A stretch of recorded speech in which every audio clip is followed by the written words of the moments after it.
I am Fabrizio Fanelli. I'm in vascular interventional radiology working in Florence. I am the head of the vascular interventional radiology department at the University Hospital in Florence, Italy.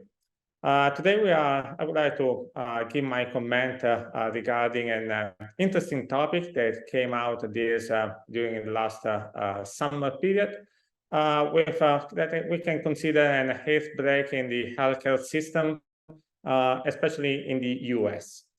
You know that there is now a controversial regarding PAD pathology regarding the indications, the treatment modalities, the outcome, and obviously also the economical aspect. What came out this summer was that many patients with PAD were treated also with not a clear indication. And more also that the outcome was not good as expected, with a very high rate of amputation. A couple of centers in the US were put in discussion, especially high volume centers where maybe many devices with a high reimbursement rate, like atherectomy, were used in the majority of the cases, also when this could be unnecessary.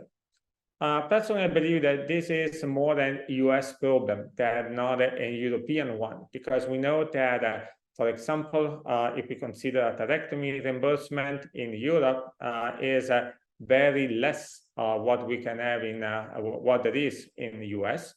And also that in many centers, like in nations like in Italy, there is not a specific reimbursement. So there is, we are thinking many times before using an atherectomy device. Now, if we think about the indications, we know that PAD is a huge problem.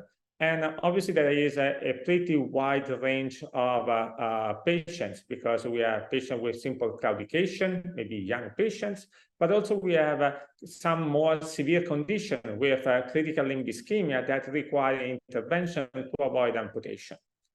We know, for example, in Italy, that amputation has a reimbursement rate higher than an endovascular intervention. But obviously, we have to think about the general cost when we consider also the cost for the society, because we know that amputation compromises a lot the quality of life of the patient, but also of their family condition. So this is something that we have to consider.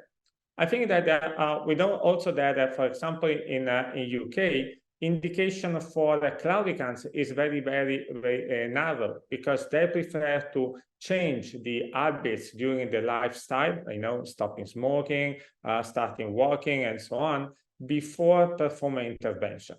I think, as usual, that the good thing is in between, is in the middle. So we have not to stress too much the indication, but also we have to work on those patients, especially young patients, where we can improve the quality of life. So if you have, like a 50-year-old patient with a claudication that can be also 50 meters or less, this is something that, in my opinion, requires treatment, because we have to give him the possibility to walk again, to play tennis, play golf, and have a very nice social life.